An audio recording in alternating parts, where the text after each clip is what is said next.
The United States has reacted to reports of attacks on military airports in Russia. We have neither encouraged nor enabled the Ukrainians to strike inside of Russia. We are not enabling Ukraine to strike beyond its borders.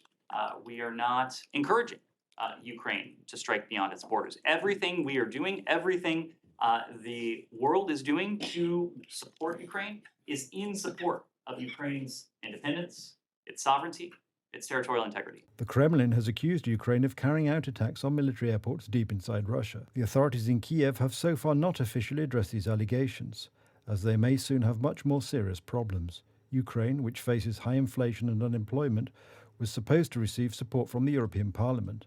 However, yesterday Hungary blocked an €18 billion loan. We know the situation is extremely difficult. There are millions of people without water, heat or electricity, so we really need to move forward.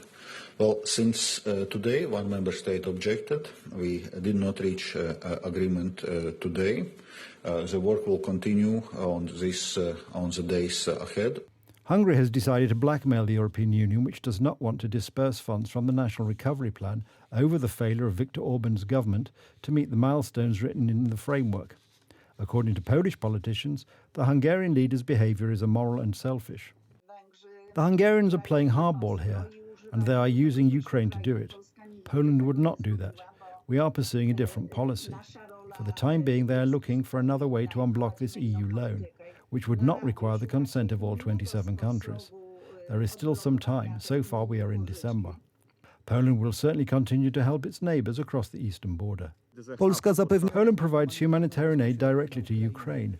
We are providing assistance to the health sector and internally displaced Ukrainians by building temporary housing settlements for 20,000 people at a cost of more than €75.5 million. According to preliminary OECD estimates, in 2022 alone, Poland will allocate about 1.5% of Polish GDP to humanitarian aid.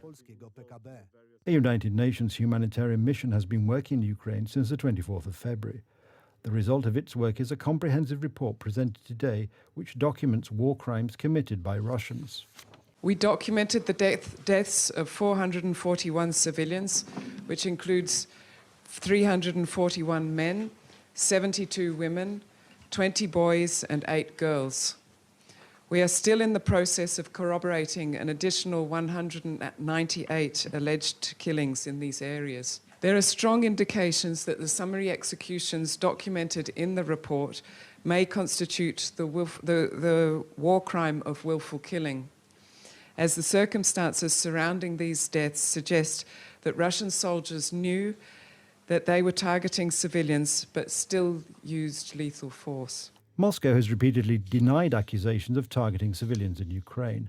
The Kremlin has left unanswered requests from members of the United Nations humanitarian mission in Ukraine to respond to the allegations. So far, 6,702 civilian deaths have been counted. However, the true scale of Russian atrocities may be much higher.